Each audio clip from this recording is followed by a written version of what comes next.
Bienvenue sur le podcast de l'université. Un podcast pour notre université engagée. Pour notre université ouverte sur le monde. Pour la recherche, l'innovation et les transitions. Pour raconter l'histoire et vos histoires. En bref, un podcast qui fait vivre l'actualité de l'université de Franche-Comté. À l'université de Franche-Comté, on se prépare aussi aux Jeux Olympiques de 2024. Dans un peu moins de 2 ans, la France accueillera la 33e édition des Jeux Olympiques de l'ère moderne, un événement auquel l'université se prépare assidûment.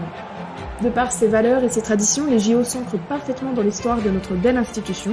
Et dans l'attente de cet événement, nous accueillons Éric Monin, vice-président à l'Olympisme de l'université de Franche-Comté, pour qu'il nous parle de son expérience et des différents enjeux auxquels l'université sera confrontée. Bonjour Monsieur Monin et merci pour votre participation à cet épisode du podcast de l'université. Vous êtes donc vice-président à l'Olympisme au sein de notre institution. Est-ce que vous pouvez nous expliquer en quoi consiste cette fonction qui est assez inhabituelle dans un milieu universitaire ? Et merci tout d'abord pour votre invitation et je suis ravi effectivement de parler des valeurs de l'Olympisme, des valeurs de notre belle université de Franche-Comté qui va bientôt fêter ses 600 ans. Donc en fait c'est un vrai privilège, le poste que j'occupe de vice-président à l'Olympisme et il a en fait totalement du sens parce que comme vous l'avez rappelé très justement, la France, dans 2 ans, va organiser la 33e Olympiade de l'ère moderne. Alors, je vous rappelle quand même que les Jeux Olympiques, l'Olympisme, c'est un néologisme. Ce néologisme a été créé par Pierre de Coubertin, qui naît le 1er janvier 1863. Et Pierre de Coubertin va tout simplement faire un mot nouveau où il va intégrer des valeurs antiques, des valeurs contemporaines. Et tout cela va donner l'olympisme que nous connaissons aujourd'hui avec un outil qui s'appelle les Jeux de l'Olympiade. Donc en fait, oui, il y a une vraie originalité au sein de notre université de Franche-Comté en étant vice-président de l'Olympisme. Pourquoi ? Parce que, en fait, cette originalité provient notamment d'une expertise que j'ai sur l'olympisme, une expertise, une connaissance des compétences que j'ai organisées, diffusées partout dans le monde. Il y a quelques semaines, j'étais en Israël, quelques jours après en Arabie Saoudite, après en Chine et après en Colombie. Le principe, c'est tout simplement de diffuser tout cela. Et cette vraie originalité fait que tout ce travail sur la diffusion de l'olympisme a été reconnu, a été honoré notamment par le CIO, le Comité international olympique, créé en 1894.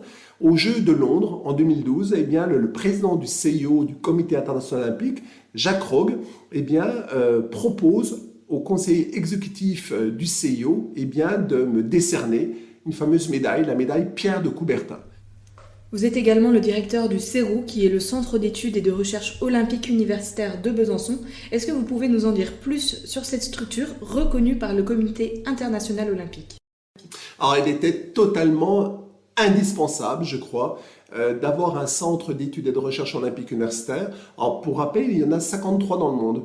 La France, en fait, ne disposait pas, avant que l'Université de Franche-Comté s'y attelle et crée justement ce centre d'études. Or, ce centre a une double, voire plusieurs fonctions, mais 2 principales, l'étude et la recherche. Et donc, en fait, l'Université de Franche-Comté, on a voulu créer ce centre en 2019, en décembre 2019, reconnu officiellement par le conseil d'administration à l'unanimité, en 2019, donc avant le Covid. Et tout cela, les choses n'ont pas été relativement simples parce qu'il a fallu demander des autorisations, notamment au comité olympique français, au comité national olympique et sportif français, le CNOSF. Il a fallu également avoir l'accord du comité international olympique et comme nous sommes ville hôte des prochains Jeux olympiques, des 33e Olympiades, il a fallu également un accord de principe, notamment de Paris 2024. Intéressons-nous maintenant aux valeurs des Jeux Olympiques qui sont excellence, amitié et respect. Est-ce que vous pouvez nous expliquer en quoi elles se rapprochent de celles qu'on peut retrouver au sein de notre université ? Alors effectivement, les valeurs notamment de l'olympisme, comme vous l'avez très justement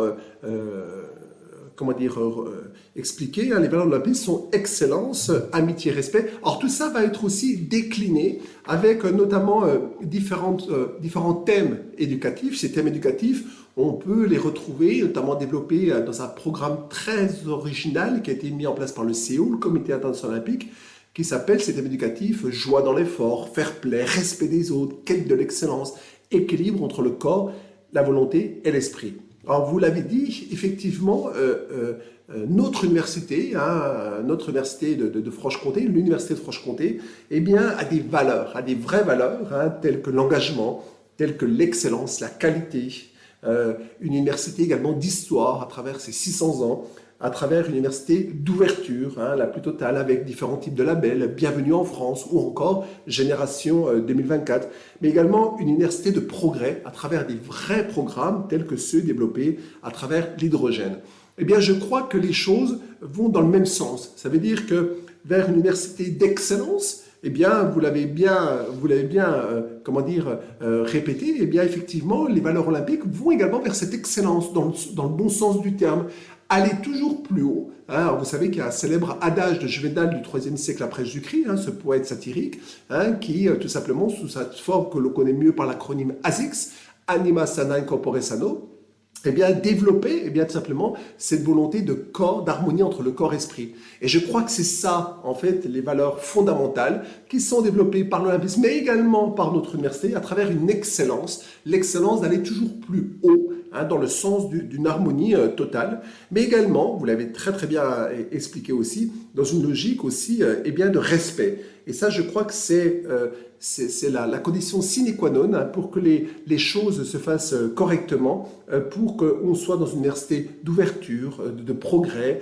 mais également marquée par son histoire, où le respect mutuel, le respect entre les personnes, le respect du corps enseignant, le respect des étudiants, qui est fondamental, eh bien, est en lien direct avec les valeurs olympiques fondamentales. Alors, le CIO parle, vous l'avez dit, d'amitié. Eh bien, je pense qu'on pourrait l'associer très facilement par rapport à notre université sur le point engagement. Je vais m'engager pour promouvoir de la qualité de vie au niveau des étudiants, de la lutte contre la précarité étudiante, de la lutte contre le mal-être. Et je crois que cette amitié, dont on parle plutôt au CIO, eh bien, vient corroborer en quelque sorte cette université d'engagement qui va bien dans ce sens-là.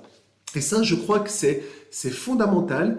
Et notre université, comme les grandes institutions olympiques, eh bien, travaille à travers ces valeurs. Et ces valeurs vont être déclinées, comme j'ai dit précédemment, en thèmes éducatifs.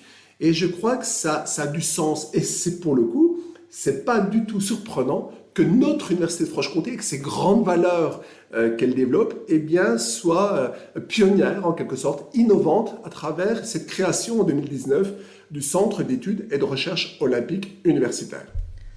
En 2024, la France accueillera donc la 33e édition des Jeux Olympiques de l'ère moderne. Quels vont être les défis et les enjeux que notre université devra relever durant cette période ?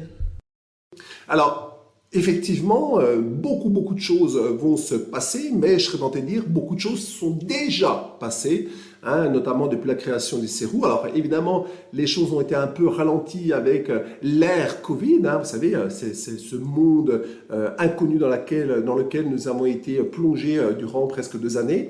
Eh bien, il y a des choses qui sont passées. Je l'ai rappelé très brièvement, avec des colloques internationaux, notamment avec un colloque virtuel, francophonie et olympisme.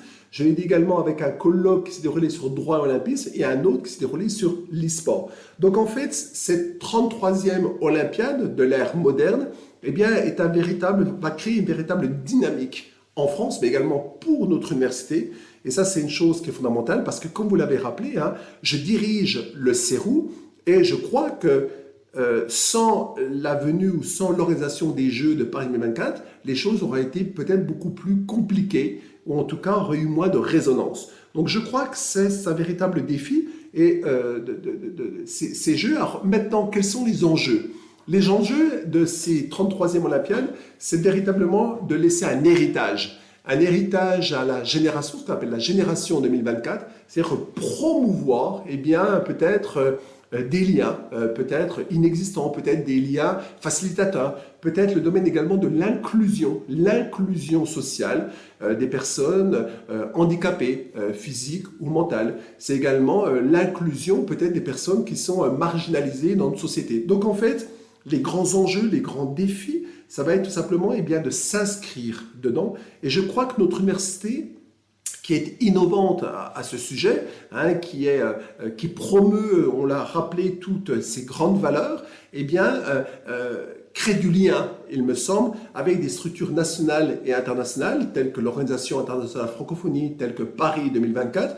Et je le rappelle, le CERU et à travers donc son directeur, moi-même, nous sommes ambassadeurs, Génération 2024, pour tout simplement bien promouvoir ces grandes valeurs. Donc les grands enjeux pour notre université, c'est de poursuivre ce travail qui, à mon sens, qui est totalement innovant, qui promeut notre université et aussi qui va tout simplement permettre d'avoir des événements, des cérémonies très particulières. J'ai parlé des choses qui se sont passées, mais au l'heure d'aujourd'hui, nous avons énormément de structures internationales qui nous sollicitent pour ces prochains Jeux. Vous avez également créé la première équipe universitaire d'e-sport de France. En quoi est-ce une belle avancée pour notre université ? Effectivement, c'est une très belle avancée pour notre université de Franche-Comté. Pourquoi ? Parce qu'en fait, aujourd'hui, c'est pas du tout ma génération à moi, mais la nouvelle génération, est fortement, cette génération, ce qu'on appelle la génération spontanée, est fortement ancrée en quelque sorte sur le numérique, sur les réseaux, sur les plateformes, par exemple la plateforme Twitch. Et en fait, nous avons une multitude d'outils numériques à laquelle on ne peut pas se soustraire. Ce n'est pas envisageable. Donc en fait, il nous a semblé fondamental de s'intéresser à ce nouveau programme, ce nouvel outil. Et à titre non pas anecdotique, mais vraiment quelque chose qui est très important, c'est que le Comité international olympique a recruté, il y a 3 mois, un nouveau directeur pour créer une direction virtuelle du sport. Donc en fait, l'Université de Franche-Comté, toujours pour promouvoir son université, pour qu'elle soit identifiée comme une université innovante, tout simplement, nous avons voulu nous afficher comme une université qui s'intéresse justement à ces nouvelles problématiques.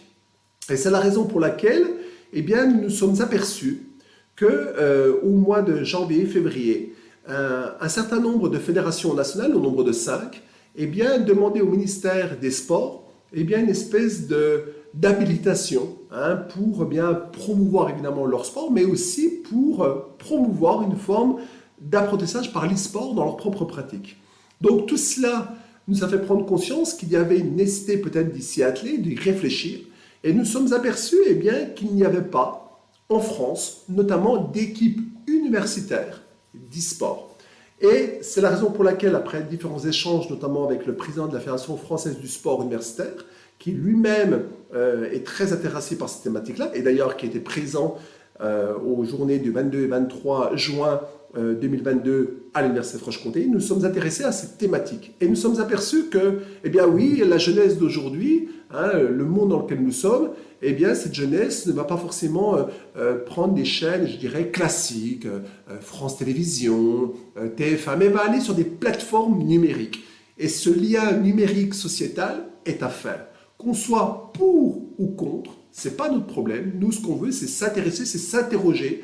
C'est notre rôle de s'interroger à l'université sur quelle place occupe l'e-sport. Et nous nous sommes rendus compte très rapidement qu'en fait, tout cela répondait à une demande.